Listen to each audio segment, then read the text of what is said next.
Hello everyone, आप सबका बहुत बहुत स्वागत है। अभी आपने जो ये वीडियो देखा, ये वीडियो है 12 अगस्त 2022 की, जब चटौपा इंस्टीट्यूट में सलमान रश्दी साहब के ऊपर अटैक हुआ था। ये अटैक एक अननोन पर्सन ने किया था और अटैक इतना ब्रूटल था कि इन पे 14 टाइम्स 14 बार नाइफ से अटैक किया गया, स्टैब किया गया। अटैक इतना सच में इतना ब्रूटल था कि डॉक्टर्स तक कह चुके थे कि इनका बचना नेक्स्ट टू इम्पॉसिबल है। फिर उनको इमरजेंसी इवैक्यूएट करवाया गया हेलीकॉप्टर से, नेक्स्ट ट्रॉमा हॉस्पिटल में एडमिट करवाया गया और फिर उनकी लाइफ आगे बढ़ी। इस पूरे इंसिडेंट को सलमान रश्दी साहब ने एक बुक में एक्सप्लेन किया है, knife meditation after an attempted murder. एक ऐसा मेडिटेशन जो एक अटेम्प्टेड मर्डर के बाद किया गया है। इस बुक में जब वो एक्सप्लेन कर रहे हैं उन चीज़ों को, तो एक ये जो बुक है ये एक टाइप से उनका जवाब है, उनका आंसर है टू द पीपल जो उनको लाइक करते हैं, टू द पीपल जो उनको लाइक नहीं करते हैं। क्योंकि हम सबको पता है कि सलमान रश्दी साहब आज से पहले भी बहुत बड़ी कॉन्ट्रोवर्सीज में रहे हैं। जब उनकी बुक दी सैटानिक वर्स पब्लिश हुई थी तो 14 फरवरी 1989 को उनके अगेंस्ट फतवा भी जारी किया गया था। अगर आप 10 साल का भी विंडो ले लें तो 1999 तक चीज़ें नॉर्मल हो जानी चाहिए थी। बट अगर आप 1999 को फ्रेम करते हैं, उसके 23 साल बाद फिर से अटैक होता है। क्या ये अटैक सेम रीजन के लिए था? क्या ये अटैक किसी और रीजन के लिए था? जो भी था, इस बुक में बताया गया है। क्या हुआ था उस पूरे इंसिडेंट को हम एक्सप्लेन करते हैं जो इस बुक में लिखा गया है। एक्चुअली में सलमान रश्दी साहब जब उन पे फतवा जारी किया गया था तो वो एक ऐसे कॉन्सेप्ट पे काम कर रहे थे कि ऑथर्स राइटर्स के प्रोटेक्शन के ऊपर वो हमेशा बात किया करते थे। उसके लिए उन्होंने ऑर्गेनाइजेशन भी ओपन किया था ना। इसी बात को लेके वो वहाँ पे स्पीच देने के लिए गए हुए थे कि अगर लेट सपोज कि किसी कंट्री के किसी ऑथर को उसके राइटिंग के कारण वहाँ से निकाल दिया गया है, तो अमेरिका में वो एक ऐसा सेफ जोन क्रिएट करे जहाँ वो ऑथर आके अपनी नॉर्मल लाइफ को बिता सकते हैं, फिर से स्टार्ट कर सकते हैं। तो इन सारी चीज़ों के ऊपर वो काम कर रहे थे और इसी के ऊपर वो क्या कहते हैं स्पीच देने के लिए उस इंस्टीट्यूट में गए हुए थे।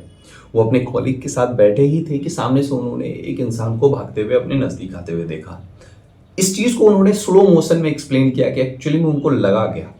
जब वो एक्सप्लेन कर रहे हैं तो वो ये कह रहे हैं कि मैंने देखा कि कोई मेरी तरफ भागते हुए आ रहा है और फिर मैंने सोचा अरे इतने सालों बाद फिर से।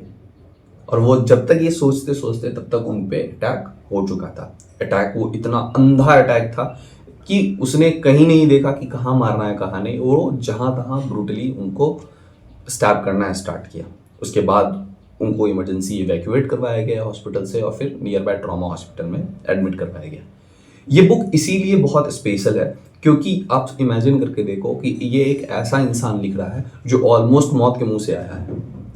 ठीक है, जब डॉक्टर भी आपको कह चुके हैं कि नहीं ये बहुत ब्रूटली हो चुका है ये सारा इंसिडेंट, तब वहां से आप रिकवर करते हो और आप अपने एक फिर से जो लाइफ था उसको ट्रैक पे लेके आते हो। ऑब्वियसली वो लाइफ उस जैसी ट्रैक पे नहीं आई होगी जैसे वो इस इंसिडेंट के पहले थी, बट फिर भी जितना आप बुरा सोच रहे थे उतना बुरा हुआ नहीं लाइफ में। इस बुक में ये जो एंगल है, ये अटैक का एंगल है, ये अटैक का एंगल तो है ही, स्पेस एक और एंगल है वो है फैमिली का। कि अगर आपके पास सपोर्टिव फैमिली है, अगर आपके पास सपोर्टिव पार्टनर है तो आप जंग जीत सकते हो भाई। जिस तरीके से उन्होंने अपनी वाइफ को एक्सप्लेन किया है किसमें, क्योंकि उस इंसिडेंट के टाइम पे उनकी वाइफ वहाँ नहीं थी।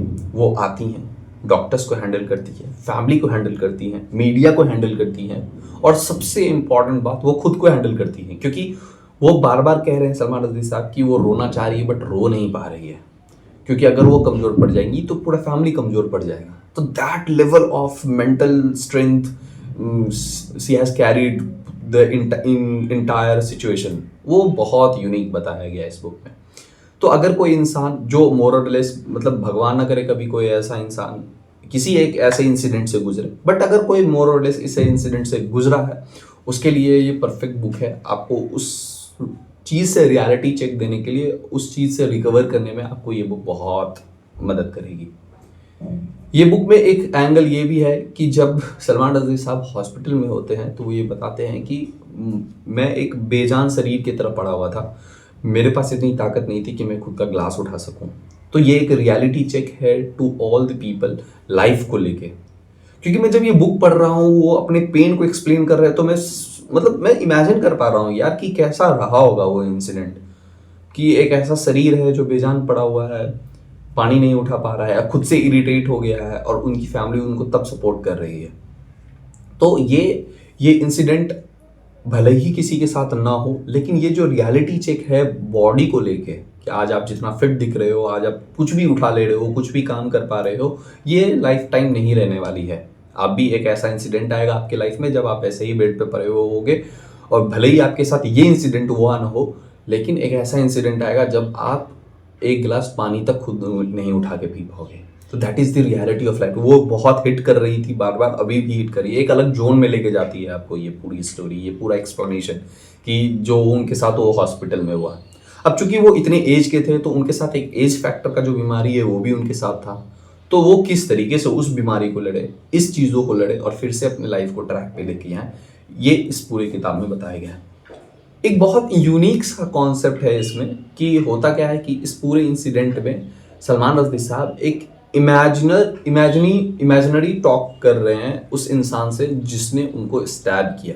मतलब वो अपने बैठे हुए हैं और दिमाग में उन्होंने दो कैरेक्टर बनाया, एक खुद और एक वो इंसान जो उन्होंने स्टैब किया, और वो कॉन्वर्सेशन चल रहा है, एक रियल कॉन्वर्सेशन की तरह वो इमेजिन कर रहे हैं। आर यू दी वन जिसने मेरे कभी किताब भी पढ़ा है, कि आर यू दी वन जिसने एक यूट्यूब से शॉर्ट्स देखा, यूट्यूब पे वीडियो देखा है एंड यू जस्ट ट्रिगर कि हाँ इस इंसान पे अटैक करना है।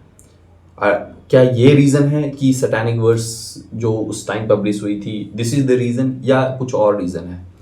तो जब ये कॉन्वर्सेशन चल रहा है उसमें उन्होंने सबको लपेटा है, सबको, मतलब उस इंसान से तो कॉन्वर्सेशन चल ही रहा है, लेकिन ये एक कॉन्वर्सेशन उन लोगों से भी चल रहा है जो उनको गलत सोच रहे हैं, उनको उनके बारे में गलत सोच रहे हैं। ये जो पूरा इंटायर कॉन्वर्सेशन है, इस कॉन्वर्सेशन में उन्होंने पॉलिटिकल एंगल को एक्सप्लोर किया कि ये किस तरीके से पॉलिटिकली इस चीज़ को इन्फ्लुएंस किया जाता है।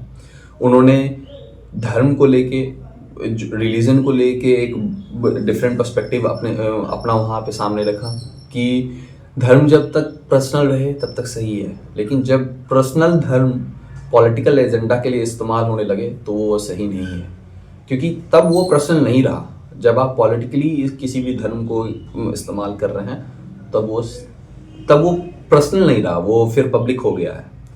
तो जब तक धर्म, जब तक रिलीजन जैसी चीज़ें पर्सनल रहे, पर्सनल फेथ रहे, तब तक सही है, लेकिन तब तक सही नहीं है जब आप इसको पॉलिटिकल एंगल से एक्सप्लोर करना स्टार्ट करते हैं। तो ये जो इमेजिनरी कॉन्वर्सेशन है, इस इमेजिनरी कॉन्वर्सेशन को एक्चुअली में वो कैसे एक्सप्लेन कर रहे हैं कि वो जो इंसान आया उन पे अटैक किया, तो एक तो वो कॉन्वर्सेशन ही था ना, उस इंसान की आंखों में जब वो उन्होंने देखा तो it was a conversation between Salman Rushdie साहब एंड दैट पर्सन, कि वो एक्चुअली में उनसे कुछ कह रहा है।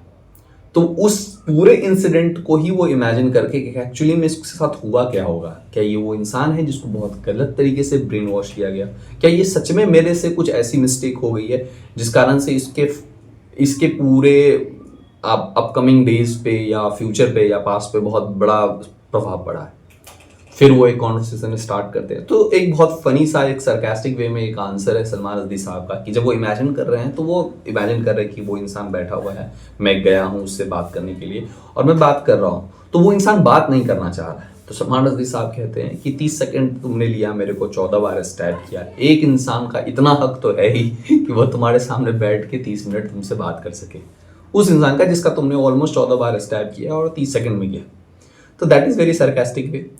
लेकिन ये बुक बहुत ही इंस्पिरेशनल है निकलने के लिए उन लोगों के लिए जिनके साथ सच में ऐसा कुछ इंसिडेंट हुआ है। भगवान न करे कि ये किसी के साथ भी ऐसा इंसिडेंट हो, लेकिन अगर हुआ है तो आपके लिए ये बहुत इंस्पिरेशनल बुक है। आप इसको पढ़िए, आपको जरूर अच्छा लगेगा। इस बुक में आपको पॉलिटिकल एंगल समझ में आएगा, क्योंकि ये बुक ऐसा वैसा इंसान नहीं लिख रहा है। बुक फील्ड में किंग रह चुके हैं सलमान रश्दी साहब, बुकर्स प्राइज ऑफ अवार्ड भी ले चुके हैं। तो भाई आपको पता चलेगा कि राइटिंग एक्चुअली में होती कैसे है, कैसे किसी स्टोरी को एक्सप्लेन किया जाता है। तो आप इस बुक को पढ़िए। इस बुक को पढ़ने के बाद कमेंट बॉक्स में मुझे बताइए कि आपको ये बुक कैसी लगी, और अगर आप इस बुक को पहले से ही पढ़े हुए हैं तो लेट्स टॉक कि ये बुक आपको कैसी लगी। तो जैसा भी हो आप मुझे कमेंट बॉक्स में बताइए कि आपको ये बुक कैसी लगी। अगर आप पढ़ चुके हैं, अगर नहीं पढ़े हैं तो जरूर पढ़िए इस बुक को। तब तक के लिए थैंक यू सो मच।